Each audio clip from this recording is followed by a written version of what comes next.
오늘 하나님 말씀 요한계시록 4장 1절에서 11절 말씀 같이 함께 보시겠습니다. 요한계시록 4장 1절에서 11절입니다. 우리 성경 있으신 분들 또 핸드폰에서 이렇게 성경 띄우실 수 있는 분들 같이 1절에서 11절 같이 우리 봉독하셨으면 좋겠습니다.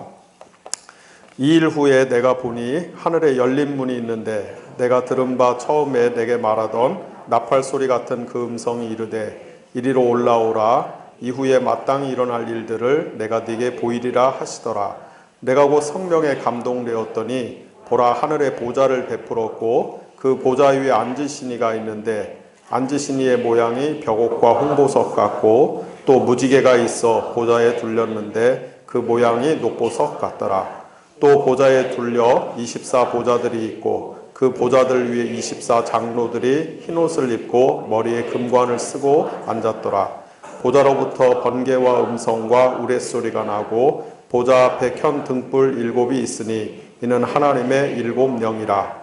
보좌 앞에 수정과 같은 유리 바다가 있고 보좌 가운데와 보좌 주위에 4 생물이 있는데 앞뒤에 눈들이 가득하더라. 그 첫째 생물은 사자 같고 그 둘째 생물은 송아지 같고 그 셋째 생물은 얼굴이 사람 같고 그 넷째 생물은 날아가는 독수리 같은데 4 생물은 각각 6날개를 가졌고 그 안과 주위에는 눈들이 가득하더라. 그들이 밤낮 쉬지 않고 이르기를 거룩하다 거룩하다 거룩하다 주 하나님 곧 전능하신 이여 전에도 계셨고 이제도 계시고 장차 오실 이시라 하고 그 생물들이 보좌에 앉으사 세세토록 살아계시는 이에게 영광과 존귀와 감사를 돌릴 때 24 장로들이 보좌에 앉으신 이 앞에 엎드려 세세토록 살아계시는 이에게 경배하고 자기의 관을 보좌 앞에 드리며 이르되 우리 주 하나님이여 영광과 존귀와 권능을 받으시는 것이 합당하오니 주께서 만물을 지으신지라 만물이 주의 뜻대로 있었고 또 지으심을 받았나이다 하더라. 아멘. 네, 다시 한번 인사드리겠습니다. 귀한 예배에 저한테 이렇게 설교를 맡겨주셔서 개인적으로 큰 영광으로 생각을 하겠습니다.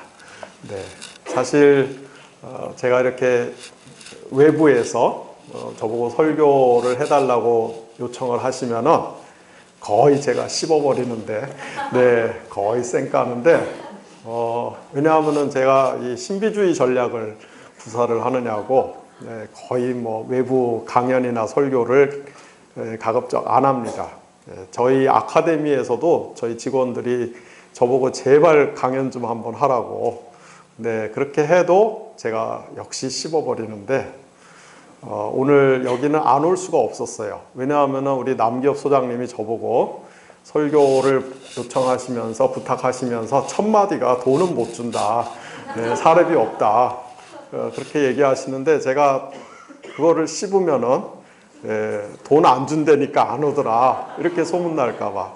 네, 제 이미지 관리 차원에서 여기는 도저히 안 올 수가 없었습니다. 근데 제가 이제 주로 이렇게 뭐 신현연대 뭐 등등등등 이런 데를 주로 가서 설교를 하니까 개인적으로 큰 교회에서 안 불러요. 네, 좌파로 찍혀갖고. 네. 제가 오늘 여러분들과 함께 나눌 말씀은 오늘 제목이 부동산 공화국의 예배로 저항하기. 네, 앉아서 찬양을 여러분들 부르시는 거 듣고 또 저도 같이 찬양하면서 너무 분위기가 경건해갖고 이 설교 제목이 좀 안 어울린다 그런 생각이 좀 들었습니다. 제가 올해 이제 나이가 50살인데요. 제가 50년 동안 대한민국에서 살면서 집이 없이 살았어요. 그래서 부동산이 집이 없는 서러움, 그 부동산 약자의 서러움을 많이는 몰라도 조금은 압니다. 저희 아버님이 그 목사님이셨는데요. 제가 고등학교 때까지는 집이 없어갖고 뭐 1년에 한 번, 뭐 어떨 때는 6개월에 한 번 계속 그렇게 이사를 다녀야 됐습니다. 그러다가 제가 고등학교 2학년 때인가 뭐 하여튼 저희 아버님이 서울의 제일 변두리의 제일 가난한 동네에 그 18평짜리, 18평짜리 연립주택을 하나 이제 장만을 하셨는데 저희 가족이 6식구였어요. 어머니, 아버지, 어머니, 그 다음에 남자 형제 셋, 제 여동생 하나. 근데 집에 방이 2개밖에 없어서 부모님이 방 하나 쓰시고 제 여동생이 방 하나 쓰고 저희 남자 형제 셋은 마루에서 자고 먹고 공부하고 그랬는데 뭐 요즘은 이제 그런 일들이 많이 줄어들었지만 옛날에 목사님들은 교인들이 시도 때도 없이 그렇게 목사님 집을 찾아와서 그냥 가지도 않고 그냥 몇 시간씩 그렇게 보내고 또 일이 있으면은 요즘은 뭐 교회로 오십시오 뭐 이렇게 하는데 옛날에는 그냥 목사님 집으로 그렇게 새벽에도 달려오고 오밤중에도 달려오고 옛날에는 좀 그랬어요. 그래서 이제 밤 한 11시쯤 돼갖고 우리 3형제가 이제 옷 갈아입고 잘라고 이렇게 누워있는데 갑자기 집사님들이 막 일 있다고 들이닥치면은 어디 숨을 데가 없어갖고 막 이제 속옷만 입고 있다가 후다다닥 화장실로 도망가서 이렇게 숨어 있다가 나오는데 한 30분 정도 이렇게 있다 가면 좋은데 막 집사님들이 새벽 2시, 3시까지 앉아갖고 막 넋두리를 늘어놓고 기도해달라고 그러고 그럼 화장실에 갇혀서 나오지를 못하는 거예요. 그런 기억들이 있습니다.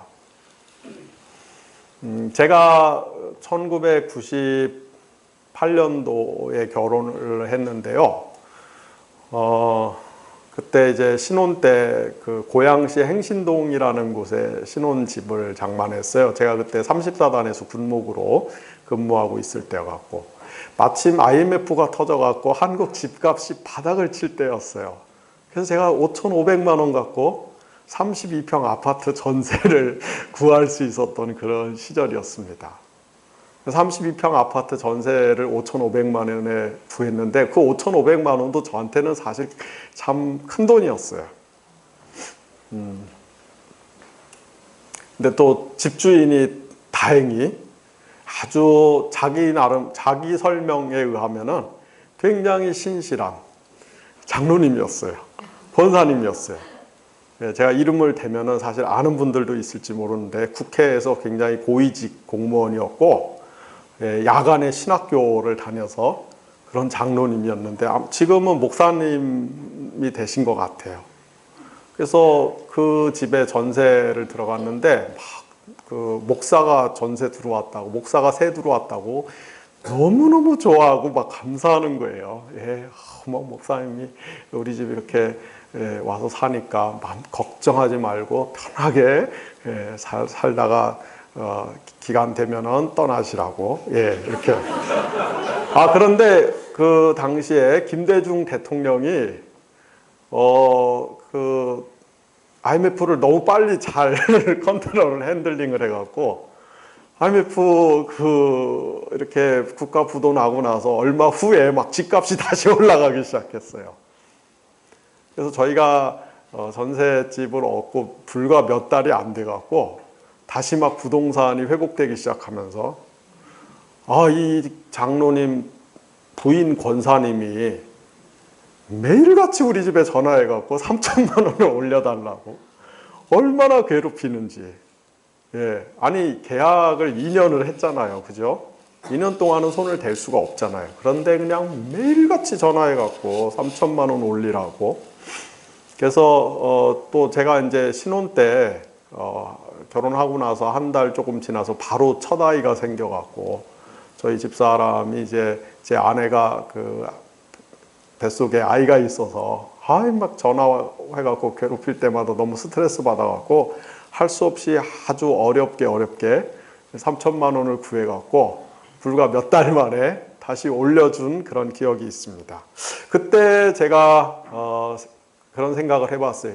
부동산 앞에서는 신앙이고 인격이고 교회 직분이고 뭐 야간 신학교고 하나도 쓸데없다.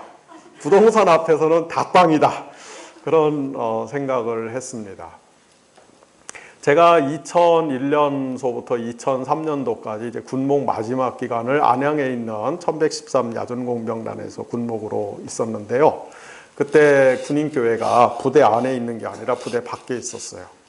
근데 또 제가 목회를 아주 잘해갖고 이 동네 주민들이 군인교회에 굉장히 많이 출석하기 시작했어요. 원래 군인교회 군인들만 다니는데 새로 온 젊은 군목이 얼굴도 예쁘장하게 생겼고 설교도 잘하고 가끔 기도하면 이적도 나타난다더라. 뭐 이렇게 소문이 나갔고 그 몇 달 안 돼갖고 군인 신자들보다 동네 이 신자들이 훨씬 많아졌어요.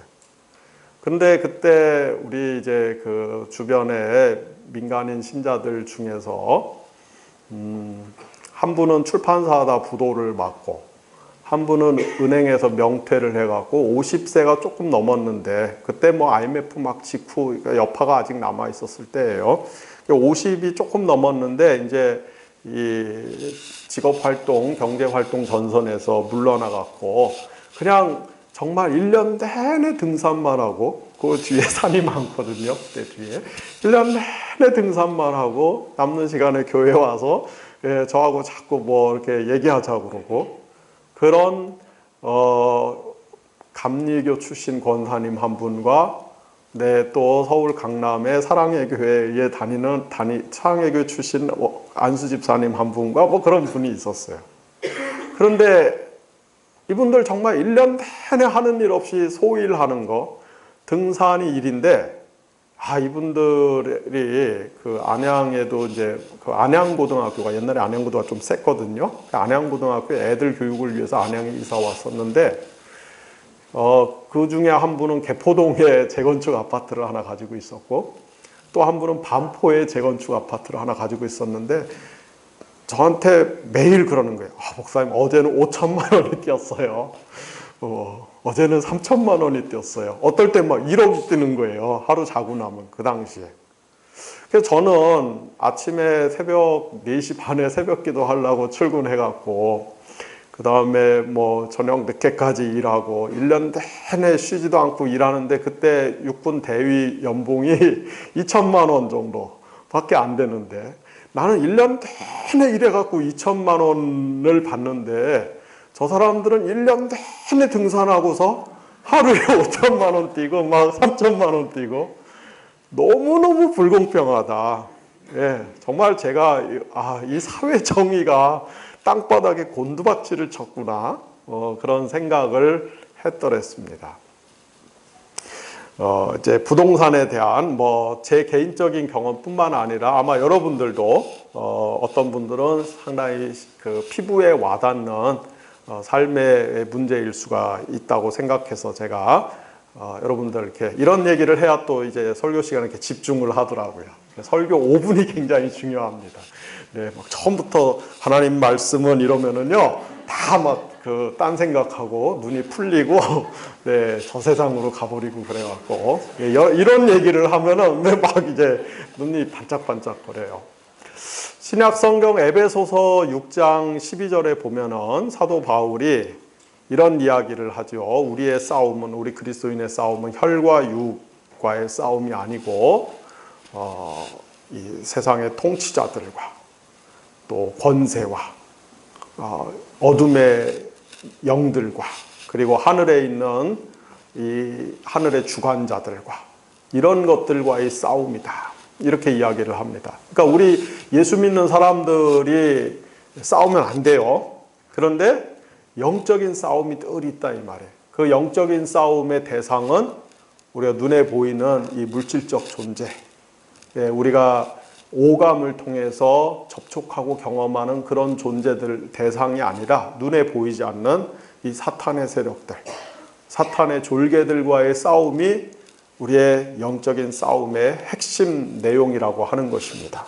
그런데 이 성경의 세계관에 따르면은 이 영적인 세계, 사탄의 천사들의 세계, 영들의 세계, 사탄의 세계에 들어가면은 여기 요 천사들 사탄의 얘들 동네에도 우리 인간 세상에 어떤 조직이든지 간에 질서가 있고 직위가 있고 계급이 있듯이 여러분들 여기 회사 생활 하시는 분들 여러분들 직장에 다 조직이 있고 계급이 있고 질서가 있잖아요. 네, 여러분들 사장하고 또 사장님하고 여기 여러분들 막 신입사원하고 같이 가서 맘먹고 이렇게 못하죠. 네, 다 그 질서가 있고 직위가 있어요. 근데 영적인 세계에도 그렇다 이 말이에요. 그래서 개인을 괴롭히고 개인을 곤경에 빠뜨리고 개인을 공격하는 그런 영들도 있지만 네, 국가적인 차원에서 지역적인 차원에서 심지어 세계적인 우주적인 차원에서 하나님의 뜻을 거스리고 하나님께 맞서도록 반역을 도모하고 조장하고 충동질하는 그런 거대한 힘을 갖고 있는 영적인 존재들이 있는데 이런 존재들을 가리켜서 바울은 예를 들어서 로마서에서는 기품이나 높음이나 능력이나 이런 언어로 표현하고 에베소서에서는 어둠의 영들, 세상의 주관자들, 통치자들, 악한 영들 이렇게 표현을 한다고 하는 것이에요. 그래서 영들의 세계에 이렇게 높이 높이 올라가면 피라미드의 정점에는 스스로 하나님 노릇을 하려고 하는 스스로 자신을 신격화해서 하나님의 자리를 도적질하고 찬탈하려고 하는 강력한 힘을 갖고 있는 영들의 어떤 집합체가 있다라고 하는 것입니다. 자, 그런데 이건 이제 제가 자주 쓰는 표현인데요. 우리가 이제 그래서 성경에서 그런 사탄의 유력한 그 졸개들을 가리켜서 공중의 권세 잡은, 사탄은 공중의 권세 잡은 자들이 자고 이 사탄의 강력한 졸개들이 공중 권세 잡은 자의 소위 말해서 오른팔 왼팔들이에요.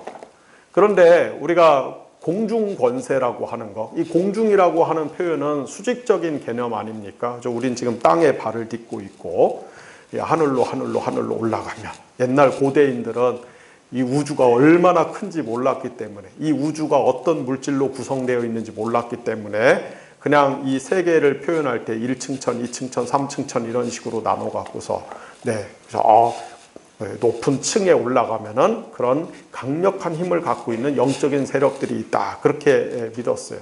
자, 이 수직적인 개념인 공중 권세라고 하는 것을 우리가 이렇게 이거를 옆으로 뉘어서 이 땅바닥에 쫙 늘어놓으면은 수직적인 개념을 수평적인 개념으로 우리가 눕혀서 생각하면은 공중권세라고 하는 것은 사실은 공간권세의 형태로 나타나는 측면이 있어요.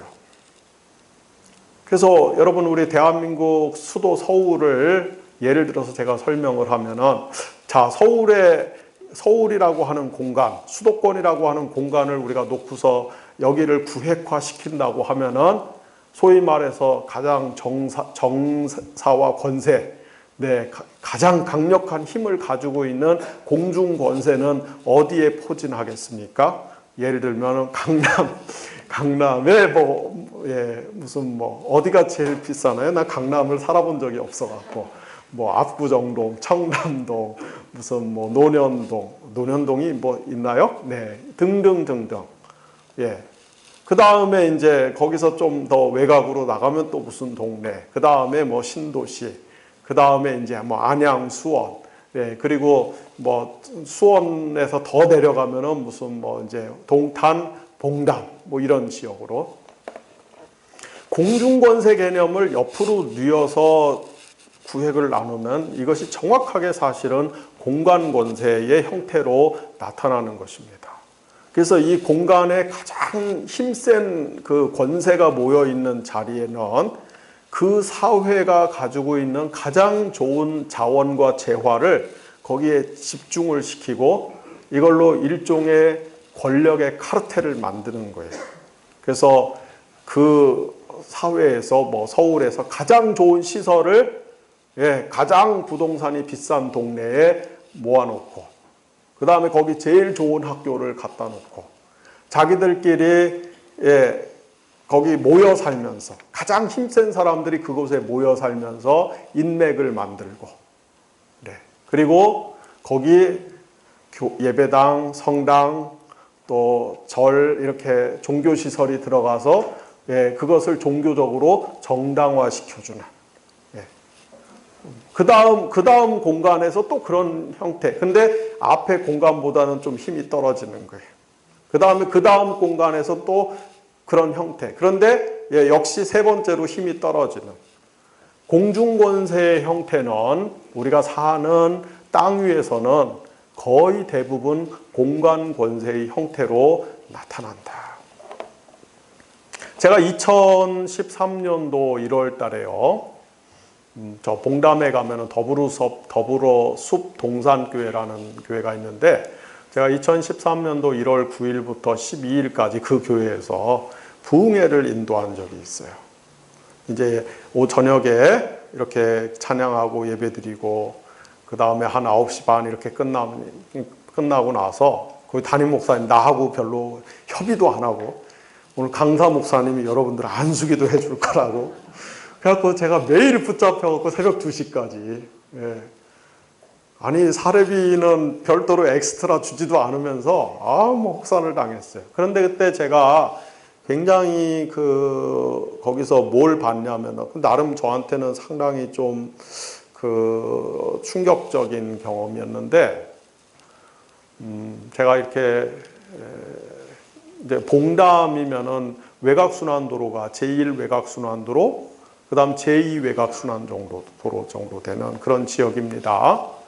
교인들 중에 그렇게 우울증 환자가 많더라고요. 그리고 공황장애 환자가 그렇게 많더라고요. 이 안수기도 하는 사람 입장에서 암 환자가 차라리 더 만만하지 공황장애 뭐 이런 분들이 오면은 참 그래요. 그런데 공황장애 우울증 환자들이 참 교인들 중에 많더라고요. 근데 어쨌든지 간에 거기서 집회하는 동안에 하나님 정말 많은 분들을 치료하셨어요. 정말. 제가 그 교회 집회를 생각하면 지금도 안 잊어지는 어떤 분은 2013년도 기준으로 10년 전, 그러니까 2003년도 무렵에 집에 강도가 들어갔고 남편하고 아들은 그 자리에서 찔려서 죽고 이 여자분은 한 30군데를 찔렸는데 목숨은 건졌어요. 목숨은 건졌는데 몸은 이미 그때 망신창이가 된 거예요. 그래서 저한테 와서 그런 얘기 하시더라고요. 지난 10년 동안에 밤에 한 번도 15분 이상을 자본 적이 없대요. 왜냐하면 15분마다 일어나서 화장실을 가야 됐기 때문에 몸이 다 망가져갖고. 그래서 제가 이제 같이 기도를 해드렸는데 그 다음날 그분이 와서 저한테 말하기를 목사님 어저께 밤에 처음으로 아침 8시까지 한 번도 안 깨고 잤대요. 근데 어쨌든 그런 여러 가지 문제를 갖고 있는 분들을 제가 그때 특히 이제 우울증 공황장애 환자들 이렇게 많은 그런 케이스를 보면서 왜 그럴까? 왜 이 지역에 이건 그 교회의 문제가 아니라 왜 이 지역에 이런 형태의 소위 말해서 질병이 집중적으로 이렇게 나타나는 걸까 생각을 해봤는데 제 나름대로 이렇게 넘겨 짚은 것은 이분들이 처음부터 거기서 산 분들이 아니라는 거죠.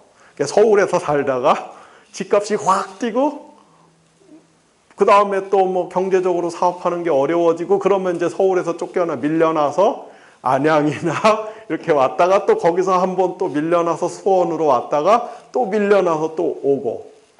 그러니까 이거는 그 사회적인 일종의 폭력에 의해서 린치를 당한 그런 그 질병들이지, 그냥 단순히 어떤 정신적인 문제가 아니라는 거죠. 그러면은 여러분, 예를 들어서 뭐 수원 저 밑에 사는 분들만, 제가 자꾸 이런 얘기하니까 혹시 거기 계신 분들 기분 나쁘실 수도 있는데, 그런 분들만 그런 정신적인 고통과 아픔을 겪고 있느냐? 그건 또 절대 아니에요. 여러분, 우리나라에서 뭐 이게 데이터상으로 정말 과학적인지는 모르겠지만은 가장 우울증 환자가 많은 동네가 대치동이라고 그러잖아요. 그죠? 강남. 그러니까 이 공중 권력을, 공중 권세를 땅바닥에 펼쳐놓으면 이게 공간 권세인데 사실은 가장 공간 권세가 강하다고 하는 동네는 그 기존에 누리고 있는 권력을 지키기 위해서 바둥바둥 되다 보니까 우울증이라든지 공황장애가 오는 것이고, 밀려나는 분들은 밀려난 것에 대한 박탈감과 그 상처들 때문에, 그 좌절감 때문에 또 그런 아픔을 겪는 것이고, 그래서 제가 볼 때는 우리 한국 사회가 지금 안고 있는 가장 큰 이 문제가, 제가 볼 때 한국 사회를 뭐 피로 사회, 무슨 뭐 오바 사회, 뭐 벼랑 끝 사회, 뭐 등등등 별의별 이름을 붙여서 부르는데, 제가 볼 때 그냥 한국 사회는 병리 사회예요. 깊은 병이 든 사회예요. 네. 아주 좀 심하게 얘기하면 한국 사회는 정신병동 같은 사회예요. 그리고 교회는 그 중에 특수병동 같은 사회예요. 네. 교회 굉장히 골치 아픕니다. 네. 정신병동 중에서도 특수병동. 근데 정신병원 가면 특징이 뭔지 아세요? 자기 멀쩡하다고 생각해요. 정상이라고 생각해요. 교회에 와서 보면 그래요. 자기 멀쩡하다고 생각해요. 내가 보기엔 병든 사람들 굉장히 많은데, 저도 병들었어요. 그래서 막 이런 얘기 하는 거예요. 그러니까 병리 사회를 살고 있기 때문에, 병원 같은 사회를 살고 있기 때문에 우리가 다 아파요. 아프기 때문에 조금만 자기를 괴롭힌다고 생각하면, 조금만 자기를 힘들게 생각한다고 생각하면, 그거를 아주 폭력적인 방법으로 응징을 하는 거예요. 우리 한국 사회는 너무너무 무서워요. 너무너무 무서워. 조금만 이게 저기 마음에 안 들면은 떼거리로 달려들어갖고 털어버리는데 정말 무서운 사회입니다. 네. 병들어서 그래요. 아파서 그래요. 그래서 우리 한국 사회는 사실은 뭘 개혁하는 것보다 사실은 치유가 더 급한 사회입니다. 중환자실에 지금 다들 누워있는데, 중환자실에 누워있는 사람들 보고 운동장 나와갖고 유격체조 시작해야 된다고 막 이렇게 하니까 더 자꾸 아픈 거예요. 교회에서도 막 자꾸 훈련시키려고 그러면 안 돼요.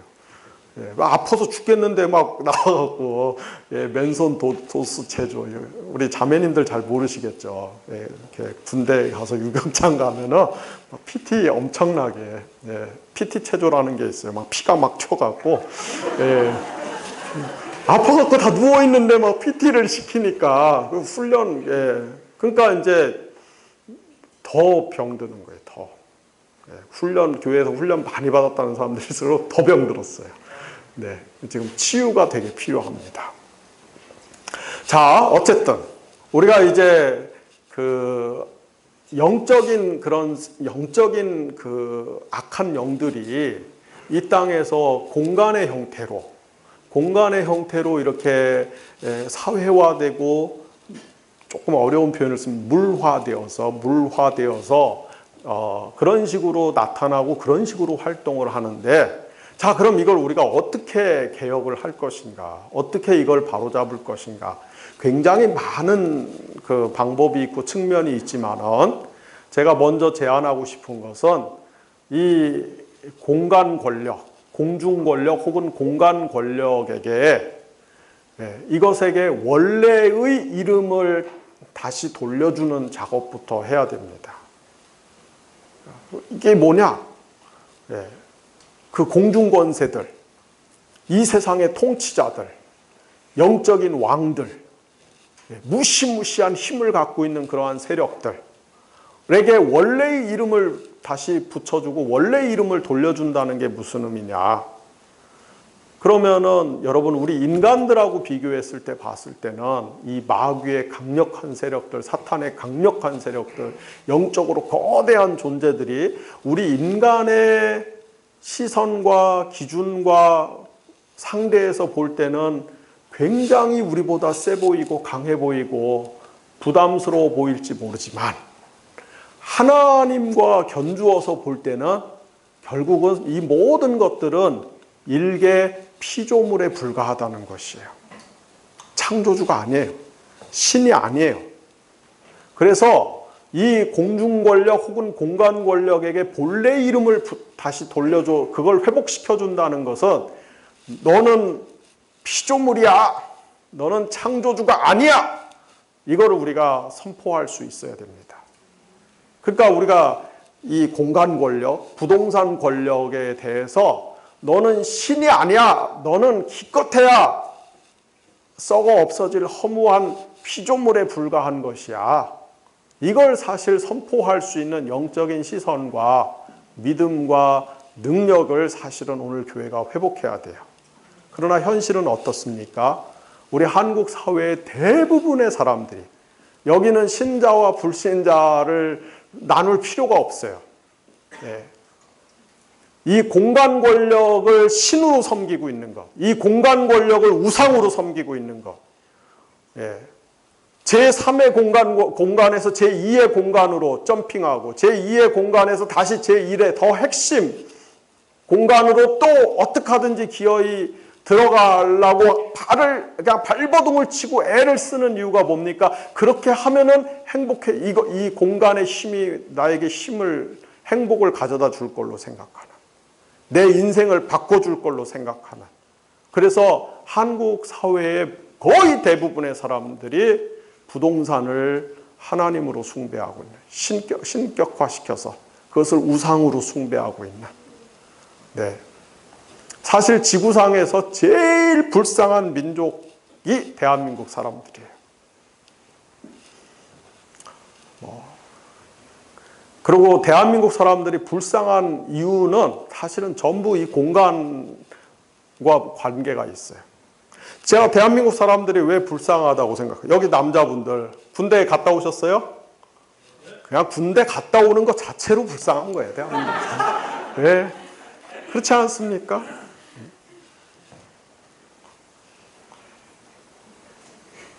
비 오는 날 군인하고 민간인하고 이렇게 우산 쓰고 가면은 사람이, 야, 저기 사람하고 군인하고 간다 이러죠. 네, 사람하고 군발이하고 간다. 사람 취급 안 해요. 네, 하여튼 대한민국 군대 갔다 오는 것 자체로 남자는 뭐 얼마나, 예, 가서 그냥 가서 진 이겨져서 나오잖아요. 왜 여러분들 대한민국 남자는 이렇게 뭐 가서 최소한의 인권, 최소한의 자존심도, 요즘 군대는 뭐 어떨지 모르지만 뭐 크게 나아졌겠어요? 네. 제가 군목할 때도 정말 옛날보다 쌍팔년도보다 좋아졌다고 하는데도 별일들이 다 있어요. 네, 별일들이. 정말 많은 걸 봤습니다. 어두운 구석들을. 왜 그런 군대가 존재하고 왜 그런 군대에 대한민국 남자들이 갔다 와야 돼요? 세계에서 유일하게 분단 국가이기 때문에. 공간이 나눠져 있기 때문에. 공간을 서로 마주하고 일평생 이 한반도의 남북에 나눠져서 공간을 마주하고 사는 이 한민족은 일평생 상대를 증오하고 저주하는 이데올로기의 마법에 걸려있는 세계에서 제일 불쌍한 민족이에요. 가장 반기독교적인 그런 이데올로기가 지배하는 땅입니다.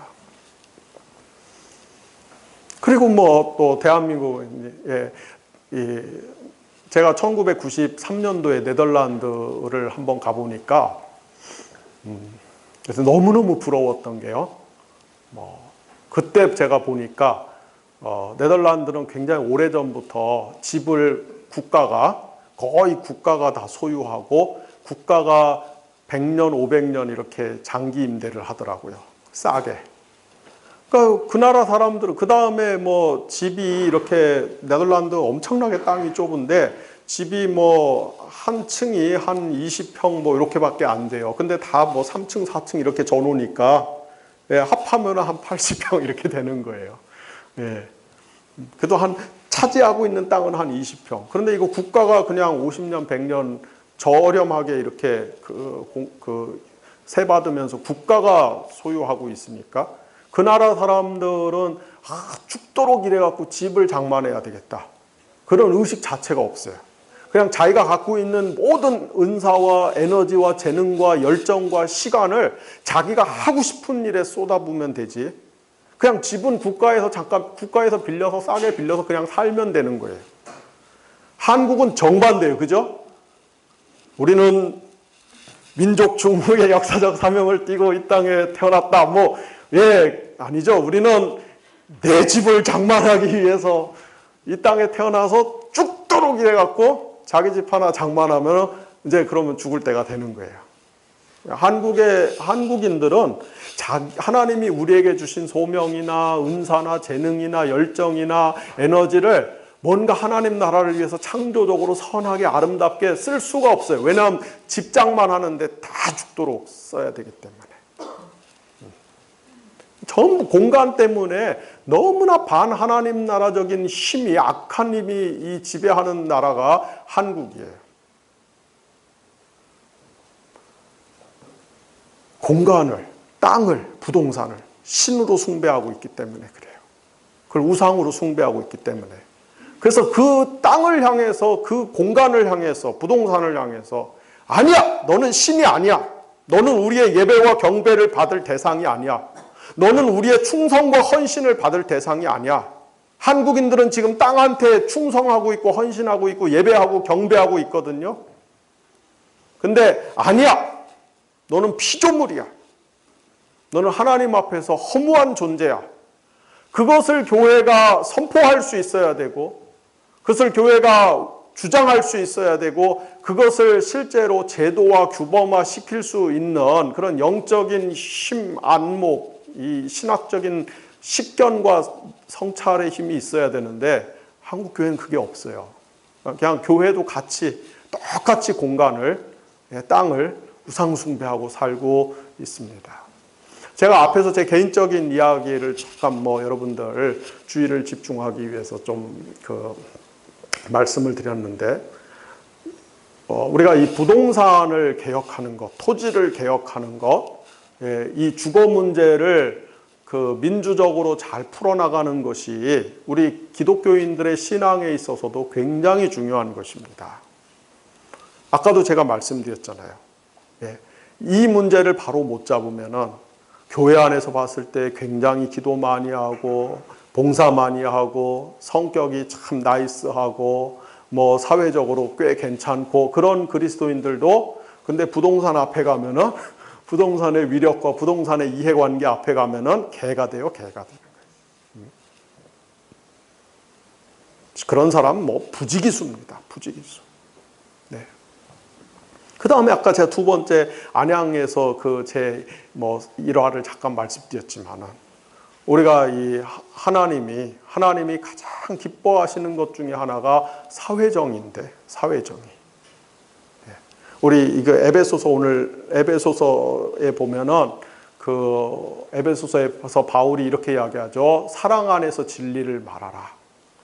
사랑 안에서 진리를 말. 그동안에는 오랫동안 사랑 안에서 진리를 말하라. 이거를 어떻게 해석했냐면은 우리가 진리를 말해야 돼요. 참을 말하고 옳음을 말해야 돼요. 오늘 교회에 옳고 참되고 바른 것을 이야기하는 그런 설교자, 그런 선생님이 많지 않다는 것이 우리 한국교회 비극입니다.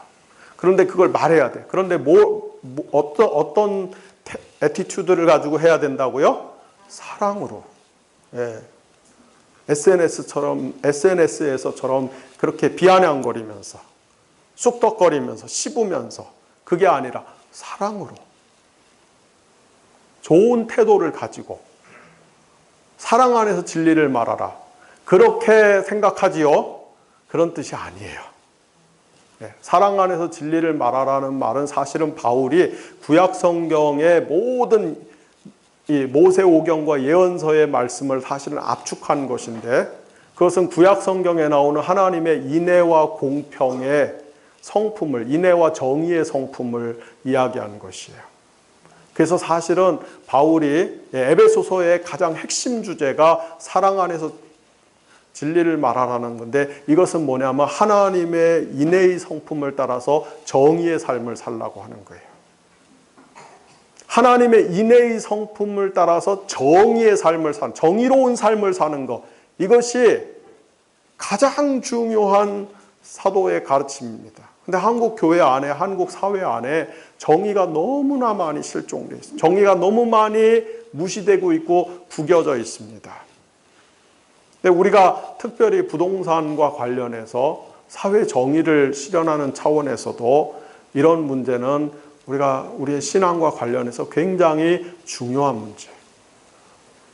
세 번째로는 우리 교회론과 관련해서도 우리가 정말 성경적인 교회론을 한국교회가 회복하는 것과 관련해서도 부동산 문제를 피해갈 수 없습니다. 아까도 말씀드렸듯이 지금의 교회 형태는 다 어떤 교회예요?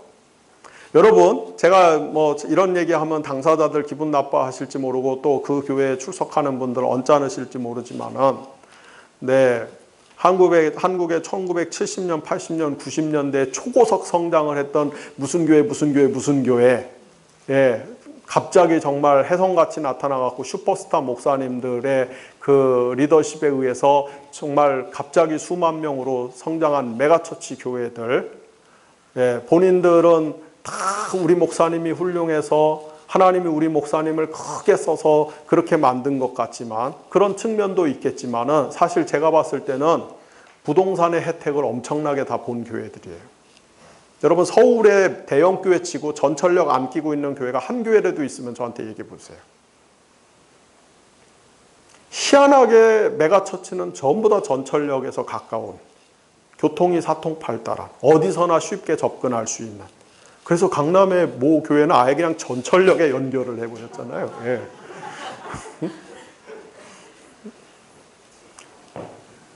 미국 시카고에 가면 윌로우 크릭 교회가 있어요. 거기 빌 하이블스 목사님, 거기도 굉장히 그 초고속 성공한 교회인데, 예, 빌 하이블스 목사님한테 인터뷰를 하면서 한 번은 질문을 했어요. 목사님, 교회가 성장하는 데서 가장 중요한 것이 무엇입니까? 예, 가장 중요한 첫 번째 요소가 무엇입니까? 그랬더니 그 목사님이 지역입니다. 위치입니다.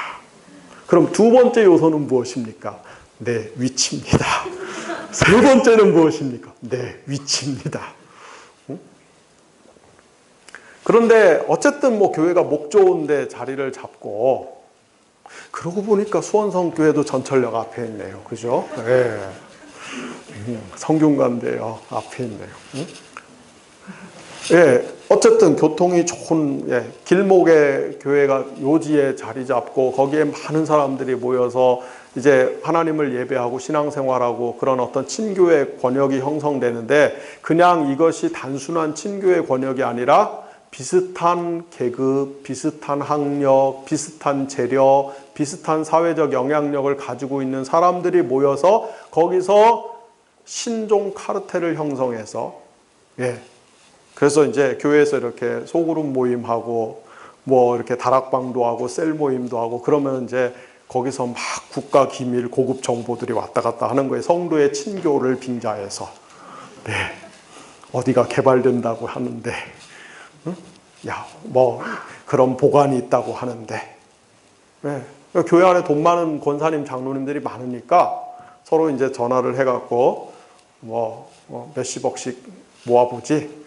그럼 뭐 삽시간에 몇백억 모아지고 빌딩 하나 사고, 네, 뻥튀기 해갖고 한 몇 달 후에 몇 배로 또 남겨갖고 팔고. 그냥 제가 지어내는 말이 아니라 실제로 이런 일들이 벌어져요.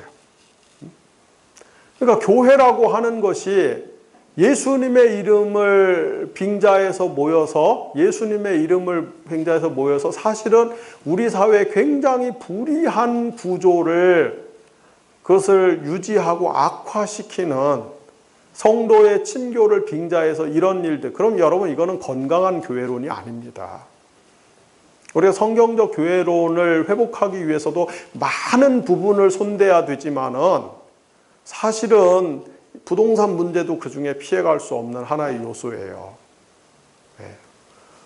뭐 이렇게 최근에 명일동에 있는 큰 소리나는 교회가, 네, 명성교회가 그 김삼환 목사님이 어디죠? 하여튼 딴 데서 그 개척해갖고 한참 고생할 때 기도하는데 하나님이 명일동으로 가라, 말씀하셔갖고 그 명일동에 명자하고 소리성자 따갖고 명성교회잖아요.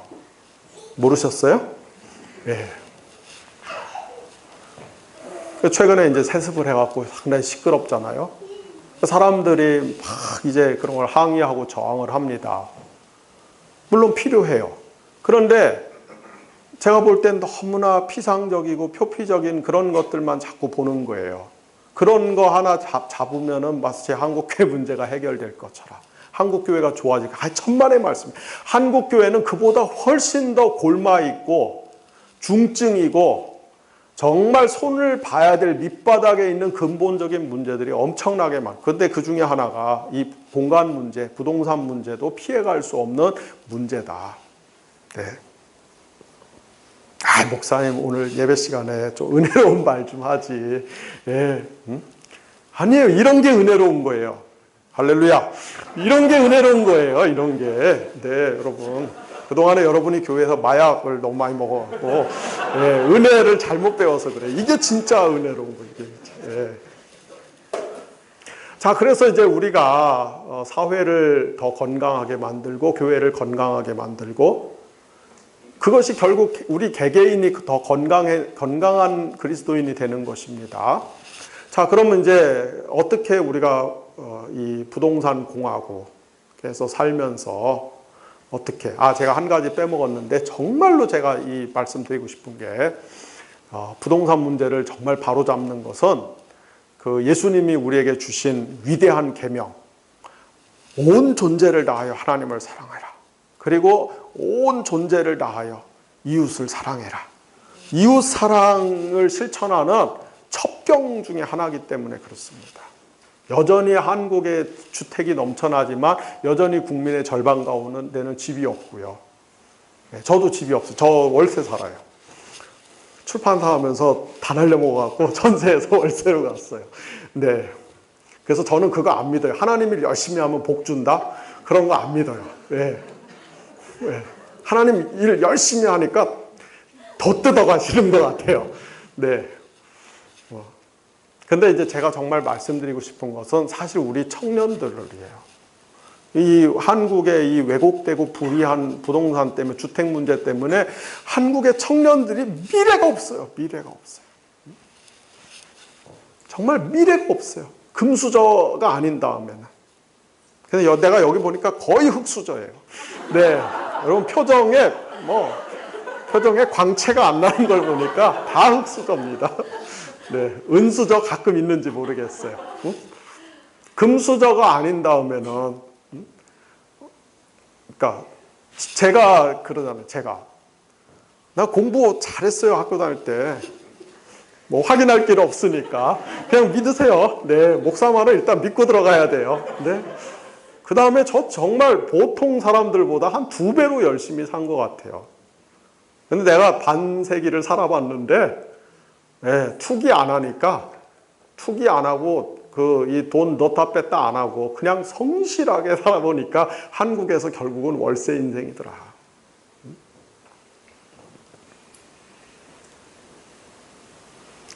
그래도 저는 좀 그나마 낫습니다. 지금 30대, 20대, 희망이 안 보이죠. 희망이 안 보여요.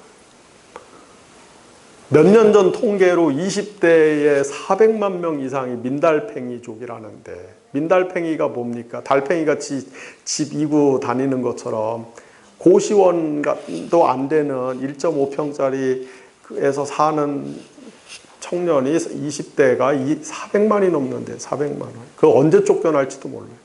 그리고 그냥 아르바이트 해갖고 어렵게 벌어갖고서 그 낸 돈은 대한민국 지금 60대, 70대 부동산 권력을 갖고 있는 세대가, 예, 다 그거 쪽쪽 빨아먹고 있는 거예요.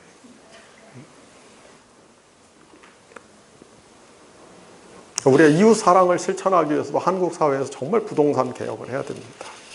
근데 이제 이걸 어떻게 개혁을 하느냐, 어떻게 고쳐나가느냐, 물론 이제 정치권에서 또 우리 사회적으로 어떤 공론을 형성을 해서 좋은 제도를 만들고 법을 만들고, 그래서 우리 공간을 더 공간의 민주화, 예, 이게 굉장히 시급하단 말이죠. 이런 역할도 이런 일도 해야 되지만, 오늘 제가 이제 여러분들과 함께 요한계시록 4장 말씀, 이제 설교 시작하는 겁니다. 네, 이제 본문 들어가잖아요. 이제 여태까지 서론이었어요. 네, 나를 부르는 게 아니었어요. 네. 그런데 사실은 제가 이제 굉장히 그 한국의 기독교인들 중에서 이런 사회적인 아젠다를 가지고 활동하시는 분들 정말 존경스럽고, 네, 정말 열심히 하시고 뭐 다 그런 측면이 있는데, 또 한편으로 제가 볼 때 아쉬운 것은 이런 사회 문제를 해결하기 위해서 빈곤이나 정의나 차별이나 이런 것들을 극복하기 위해서 활동하는 분들이, 다는 아니지만 꽤 많은 분들이 전통적인 신앙들, 우리가 2000년 동안 교회에서 소중하게 지켜온 그 신앙의 가치들을 얕잡아 보거나 폄훼하거나 그냥 이렇게 도외시하려고 하는 그런 경향들이 없지 않아 있다, 이 말이에요. 제가 그런 분들 꽤 많이 합니다. 그런데 성경은 우리에게 그렇게 이야기하지 않아요. 공간 권세 혹은 공중 권세와 싸울 수 있는 하나님이 교회에게 주신 가장 강력한 무기가 무엇이냐? 예수님이 뭐라고 말씀하십니까? 기도와 금식 외에는 이런 종류의 영적인 실제들이 나가지 않는다.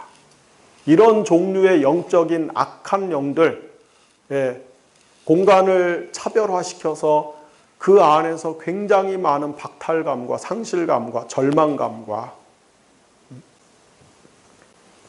서울의 어느 동네에 재개발이 되고 재건축이 돼서 20몇 층짜리 아파트가 막 올라가고, 그 외형적인 모습이 바뀐 그 이면에는 거기서 쫓겨난 수많은 사람들이 외곽으로 계속 피신하다 마지막에는 더 이상 갈 데가 없어서 마지막에는 어디로 갑니까? 마포대교에서 뛰어내린다, 이 말이에요. 신문에 안 나오고 방송에 안 나와서 그렇지 얼마나 그런 일들이 많은지 모릅니다. 이거 다 사탄이 하는 짓들이에요. 크게 보면 이런 영들의 활동을 제압하고 견제하고 결박할 수 있는 강력한 무기가 무엇이냐? 예수님은 교회에게 기도와 금식이라고 하는 수단을 주셨다고 하는 것입니다. 그래서 사회를 개혁하려고 하는 분들은 오히려 다른 분들보다 훨씬 더 전통적인 개념과 방식으로 하나님 앞에 무릎 꿇고 기도하고 금식하는, 이게 몸에 배야 돼요. 네.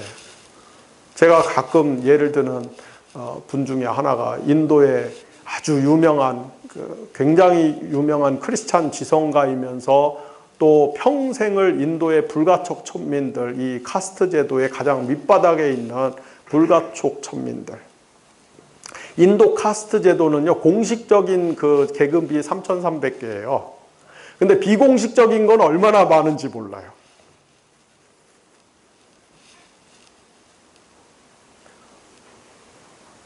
그 카스트가요, 계급이요. 부잣집에서 부엌에서 일하는 식모하고 마루에서 일하는 식모하고 방에서 일하는 식모가 계급이 틀려갖고 지들끼리 얘기를 안 해요. 계급이 틀리다고. 네. 근데 불가촉 천민은 뭐냐면 그런 계급에도 끼지를 못해갖고 밤에 새벽 한 2시, 3시에 사람 안 다닐 때 그때만 나와갖고 잠깐 활동하고 들어가는, 그때만 나와서 이렇게 내과에서 몸 씻고 들어가는 그런 계급들이 있어요. 그런데 이 비샬 망가라디 목사님은요, 일평생 이 카스트 제도의 모순을 타파하고 이 카스트 제도 가장 낮은 위치에 있는 사람들의 인권을 향상시키기 위해서 그 온몸을 바쳐서 헌신한 분입니다. 그러니까 우리나라로 따지면 대표적인 종북 좌파 목사예요. 네. 국가보안법 1호 그런 분이에요. 네. 근데 이분은 이렇게 막 트럭 몰고서 인도 막 시골길을 가다가 자동차가 엔진이 고장나서 탁 멈춰갖고 더 이상 갈 수 없으면요.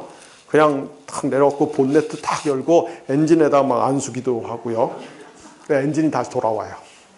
그분 책에 보면 그런 간증들이 있어요. 난 너무 한국에는 왜 그런 그리스도인이 없는가? 한국에는. 기도 좀 한다고 그러면은 전부 예수 무당이 돼갖고, 그죠? 예수 무당이 돼갖고 어떻게 하면 한 푼이라도 더 긁어 모으려고 하는, 예수 팔아서 그런, 기도 좀 한다고 그런 사람은 또 그렇고, 세상을 좀 바꾸자 그러면은 그냥 끝나고 가서 자기들끼리 술 파티하고. 아니, 급진적이면서 왜 이 깊은 기도를 하는 그리스도인들이 많지 않은가? 우리가 정말 회복해야 될 것들은 그것이 아닌가? 그런데 사실 더 중요한 것이 있어요. 그것은 무엇이냐? 오늘 제가 요한계시록 4장에서 여러분들과 지금 예배에 관한 말씀을 읽었어요. 많은 분들이 요한계시록을 무슨 종말에 일어날 아주 그냥 공포스럽고 아주 비밀스럽고 그런 신기한 어떤 이 프로그램으로 알고 있는데, 요한계시록은 사실 그런 책이 아니죠.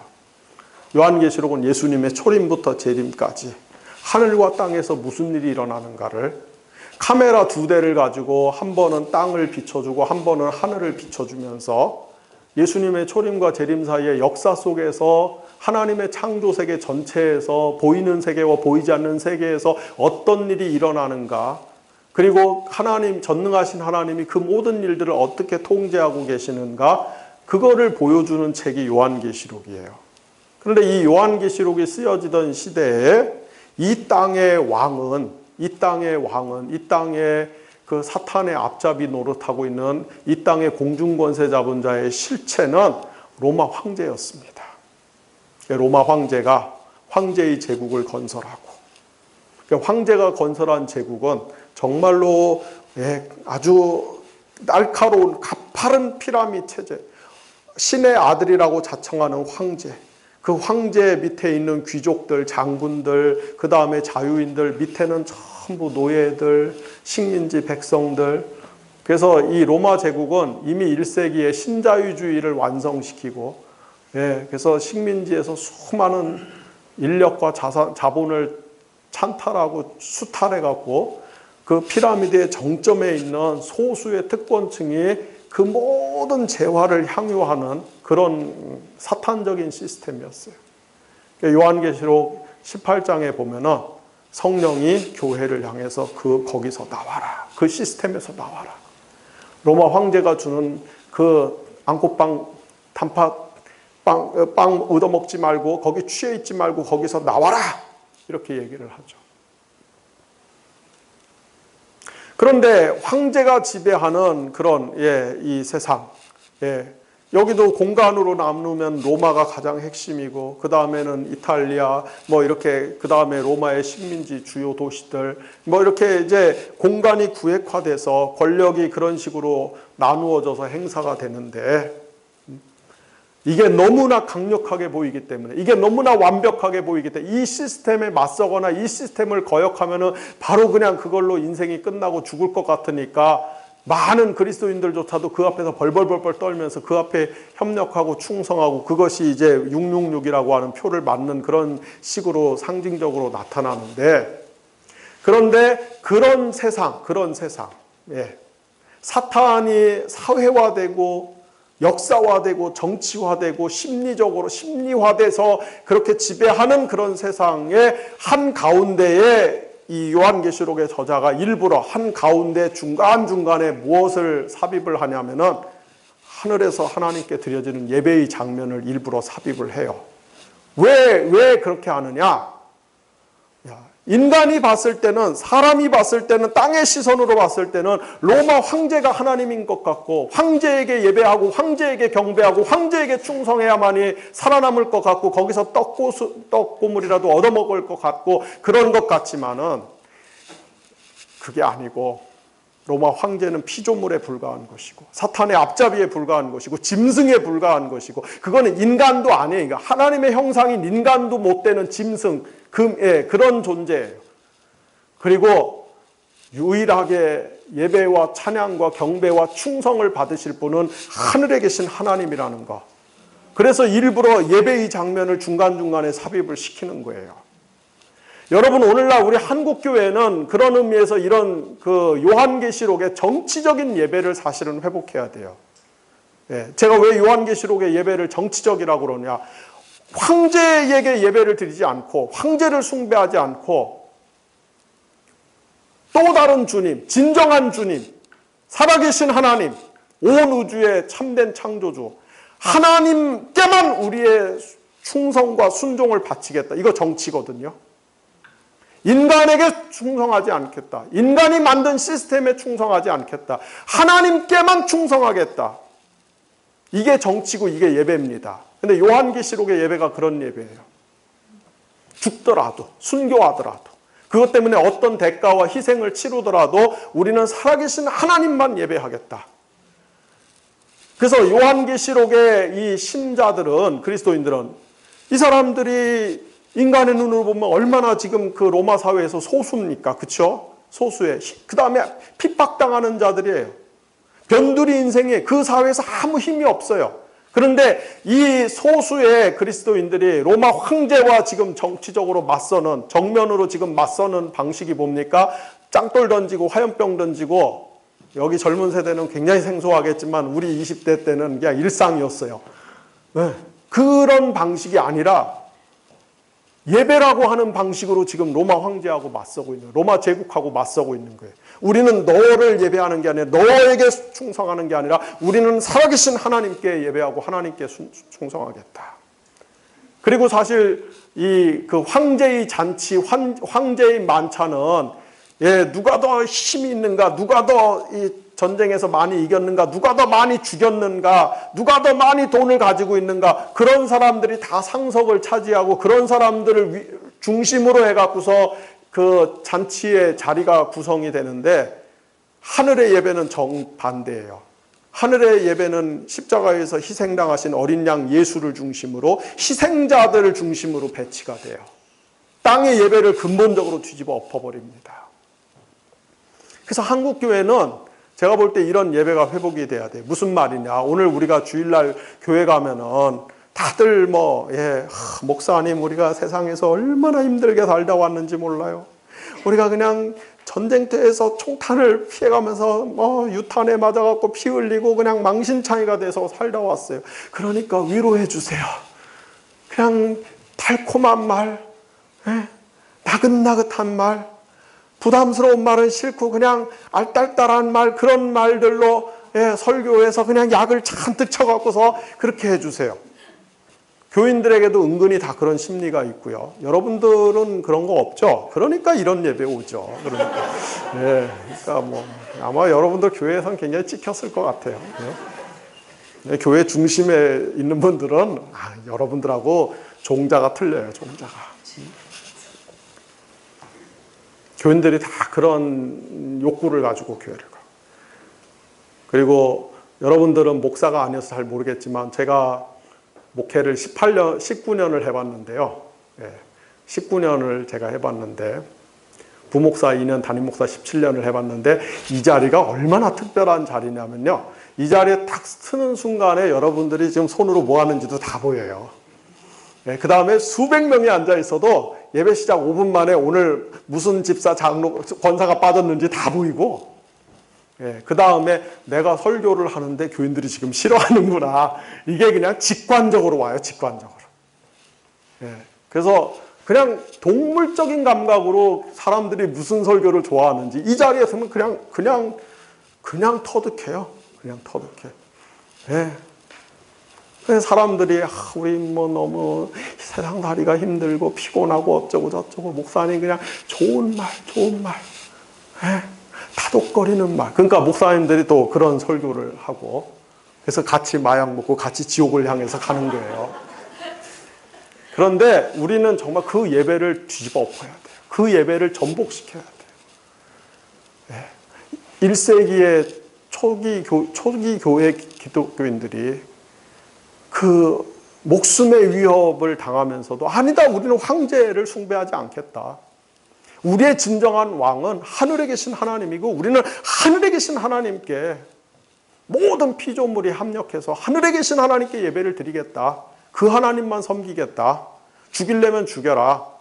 이렇게 고백하듯이 사실은 오늘 우리의 교회에서 주일날 여러분들 여기 회사 생활하는 분들 얼마나 직장에서 이 보스가, 상사가, 직장의 경영자가 지가 그 작은 신 노릇하면서 지가 우상 노릇하면서 나에게 충성해라, 나에게 순종해라, 그러면 내가 영생을 선물로 주리라, 그러나 나에게 저항하면은 내가 지옥 유황불로 죽여버리리라. 직장에서 그런 여러분들 할 때 얼마나 많은 그리스도인들이 거기 굴복합니까? 얼마나 많은 그리스도인들이 거기에 무릎을 꿇고 타협을 하고 쩔쩔매고 눈치를 보고 그렇게 살다가, 비겁하게 살다가, 정말 치사하고 안 입고 더럽게 살다가 그 다음에 주일날 교회에 와서 기도를 하죠. 주여, 일주일 동안 지은 죄를 다 용서해 주옵시고, 그 다음에 스스로를 용서하고 마음의 양심의 자유함을 얻고, 그리고 월요일날 가서 또 직장의 신들을 열심히 섬기고. 아니에요. 일주일 동안 직장에서 부당한 우상들, 악한 우상들, 악한 신들과 맞서 싸우고, 그리고 주일날 교회에 와서 하나님께, 하나님, 내가 일주일 동안 세상에서 악한 신들과 맞서 싸우면서 내 믿음을 지키려다가 내가 엄청나게 고난을 당했습니다. 그러나 하나님, 내가 후회하지 않습니다. 내가 부끄럽지 않습니다. 왜냐하면 나는 직장의 신을 섬기는 게 아니라, 회사의 우상을 섬기는 게 아니라, 내 보스를 숭배하는 사람이 아니라 나는 살아계신 하나님을 예배하는 사람이기 때문에 그 고백이 사실은 예배에서 나와야 돼요.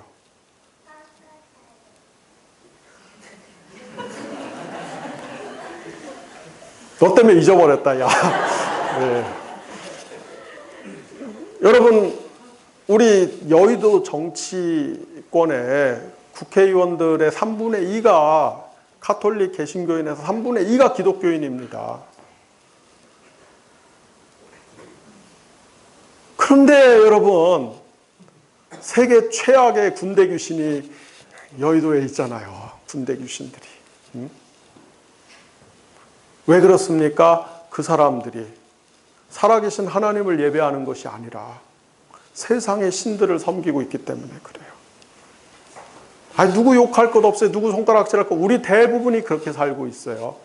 그런데 우리는 그 예배를 바꿔야 되는 거예요. 예배. 세상의 신을 숭배하지 않고, 부동산의 신을 숭배하지 않고, 나의 그 겉으로 보기에 나의 숨통을 쥐고 있고 나의 운명줄을 쥐고 있는 것 같은 그것을 숭배하지 않고, 나는 살아계신 하나님만을 예배합니다. 그 예배들이 대한민국의 교회가 5만 개쯤 된다고 그래요. 5만 개의 교회에서 매 주일마다 여러분 그런 예배가 회복되면은, 그 예배가 회복된 요한계시록의 세계관에 의하면 어떻게 됩니까? 그리스도인들이 세상에 나가서 싸우는 게 아니에요. 그리스도인들이 세상에 나가서 무슨 이 세상을 바꾸고, 그건 요한계시록의 세계관이 아니에요. 요한계시록의 세계관은 그리스도인은 살아계신 하나님 앞에 당신만이 우리의 참된 하나님입니다. 그리고 나는 당신에게만 순종하고 충성하겠습니다. 나는 절대로 세상의 우상에게 절하지 않겠습니다. 나는 그것들이 신이 아니라 피조물이라는 걸 선포하고, 그것들에게 원래의 이름을 돌려주고, 그것들을 원래의 자리로 갖다 놓겠습니다. 부동산은 절대로 하나님이 아닙니다. 신이 아닙니다. 그것은 우리에게 행복과 안정을 가져다 주는 그것이 아닙니다. 그것은 땅에 불과한 것입니다. 이렇게 우리가 그렇게 하나님 앞에 참된 예배를 드리면은 요한계시록의 세계관에 의하면 어떤 일이 일어나는가? 하늘에서 예수님이 하늘의 군대를 동원하셔서 이 세상의 제도와 법과 이런 것들을 악하게 만들어가는 사탄의 세력을 예수님이 직접 싸워서 물리치는 역사가 일어난다, 이 말이에요. 그것이 요한계시록의 세계관이에요. 우리가 그런 예배를 회복해야 돼요. 그런 급진적 예배, 급진적 기도, 급진적 기도. 제가 시간 너무 많이 가갖고 하나만 얘기하고 마칠게요. 저는 사실은 정치적으로 사회적으로는 약간 급진적이에요. 약간. 나는 내가 집이 없어갖고요. 사실은 그냥 혁명이 한번 일어났으면 좋겠어요. 그냥 전 국민이 다 똑같이 한 집 한 채씩 이렇게 다. 난 그런 사람이 있으면 한 표 줄 것 같아요. 약간 급진적이에요. 그 다음에 저는 굉장히 지성을 나름대로 중요하게 생각합니다. 생각하는 거를 싫어하는 사람, 생각하기를 포기한 사람은 그리스도인으로 잘 안 보여요.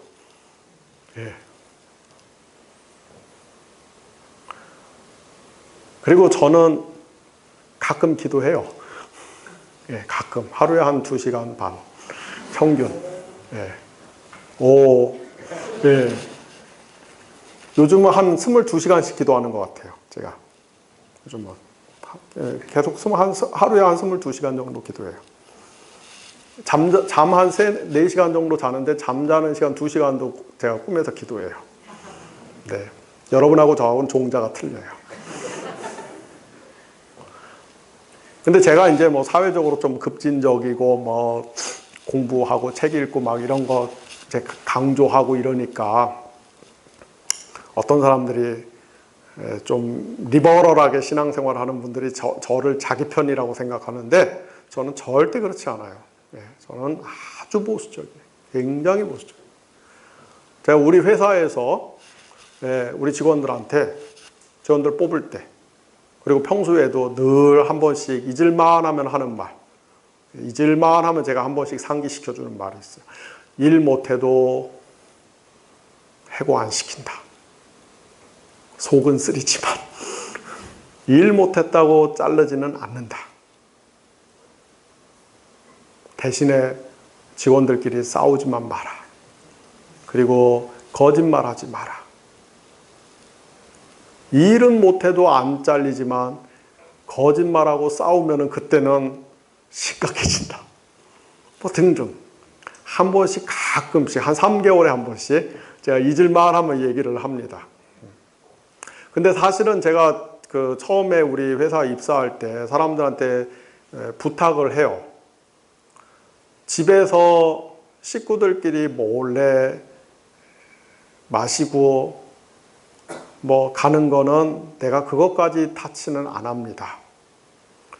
멀리 가서 친구들끼리 아는 사람들끼리 하는 건 내가 타치는 안 합니다. 그러나 우리 회사에서 직원들끼리 혹은 아카데미에 오는 수강생들하고 같이 우리 회사는 제 방침은 맥주를 우리 직원들이 마시다 걸리면 그건 해고예요. 노래방 가도 해고예요. 여러분이 나를 고용노동부에 찔르려면 찔르세요. 그거는 제가 제 경건의 기준이에요.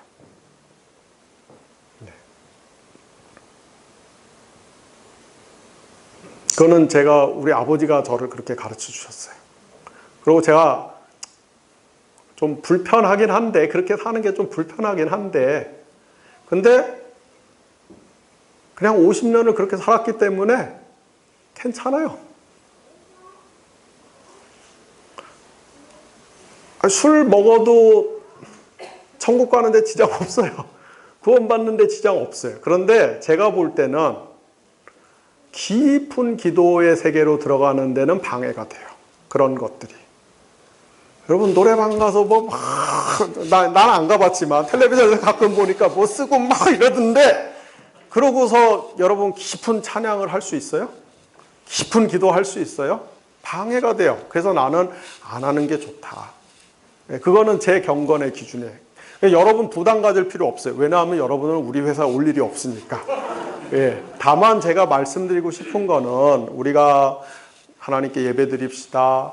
기도합시다. 이런 얘기를 하면은 자꾸 분위기가 너무 고리타분하게 그걸 보려고 그래요. 자꾸, 그죠? 그러고 나가서 뭔가 행동을 해야 되고, 이게 뭔가 싸워야 되고, 그래야 의식 있는 것 같고, 그래야 뭔가 이게 최신식 그리스도인 같고, 물론 우리가 행동도 하고 해야 돼요. 하지만은 그렇다고 해서 예배와 기도를 등한시하거나 폄훼하거나 포기하거나 양보할 필요는 절대 없는 것입니다. 오히려 더 깊은 예배, 더 참된 예배, 더 깊은 기도, 더 깊은 기도, 더 온전한 찬양, 더 온전한 찬양. 정말 저는 정말 제가 이거 교만한 말인데요. 그냥 용서하고 교만한 말인데, 제가 한국의 큰 교회 유명한 목사님들도 개인적으로 꽤 알거든요. 근데 이제 만나서 그렇게 막 이제 교제하다가 헤어질 때, 김 목사님 뭐 제가 기도해 줄게요. 그래서 제가 사실 이렇게 목사님들 기도를, 유명한 목사님들 기도를 들어보면은 제가 나름대로 좀 답답한 게, 이 목사님이 기도를 너무 못한다. 기도의 세계에 깊이 들어갈 줄을 모른다. 그냥 늘 입에서 이 테이프 틀어놓듯이 그런 얘기를 하지. 근데 그런 분들이 한국의 이 간판 스타들이고, 한국의 영적 리더십의 정점에 있는 분들이에요. 그러니까 교회가 힘이 없어요. 교회가 사탄의 밥이에요. 저는 여기 오늘 오신 분들한테 정말 제가 도전적으로 부탁을 드리고 싶어요. 여러분 정말 얼마나 깊은 기도의 세계에 들어가십니까? 여러분은 정말 얼마나 깊은 찬송의 세계에 들어가십니까? 여러분 정말 얼마나 깊은 온전한 예배의 세계에 머물고 계십니까? 그거는 절대로 과거의 유산이 아니에요. 유물이 아니에요. 그건 고리타분한 게 아니에요. 그건 시대 정신에 뒤떨어진 게 아니에요. 그것은 기독교의 본질이고 본령입니다. 우리가 하나님께 더 온전한 예배, 더 참된 예배. 우리는 세상의 우상을 숭배하지 않습니다. 우리는 아파트를 숭배하지 않습니다. 우리는 부동산을 숭배하지 않습니다. 우리는 돈을 숭배하지 않습니다. 우리는 스펙을 숭배하지 않습니다. 우리는 그 모든 것들에게 피조물이라고 외치고, 피조물의 자리에 그것들을 떨어뜨리고, 우리는 그것들의 힘과 가치와 영향력을 상대화시킬 수 있고, 우리는 살아계신 하나님만을 나의 참된 인생의 주인으로 인정하고 예배하는 사람들입니다. 여러분, 이것이 가장 혁명적인 거예요. 가장 급진적인 거예요. 이것이야말로 세상을 뒤집는 가장 원초적인 힘인 것입니다. 저는 우리 한국에 이런 교회들이 많아졌으면 좋겠어요. 우리 한국에 이런 젊은 그리스도인들이 많아졌으면 좋겠어요. 여기 오늘 젊은 분들이 많아서 너무나 좋습니다. 60, 70대들은 소망이 없어요. 네, 그냥 이분들은 이제 이렇게 마무리를 잘 하시고, 이분들을 변화시킨다는 거는 거의 어렵습니다. 그러니까 자꾸 뭘 변화시키려고 싸울 필요가 없어요. 그냥 그분들의 그 시대의 아픔과 한계를 우리가 그냥 인정하고 존중하고, 그러나 우리 젊은 분들은 절대로 여러분들 우리같이 이렇게 이제 낡아가는 세대, 늙어가는 세대, 이 구닥다리 세대의 세계관이나 신앙이나 이런 것들을 절대로 우리 젊은 분들은 배우지 마십시오. 여러분들은 정말로 성경적인 신앙관을 가지고, 성경적인 경건을 가지고 하나님을 예배하는 가운데 그분의 영이 주시는 능력을 가지고 여러분들은 한국의 새로운 역사를 써갈 수 있는 하나님의 손에 붙들린 그런 세대가 되기를 바랍니다.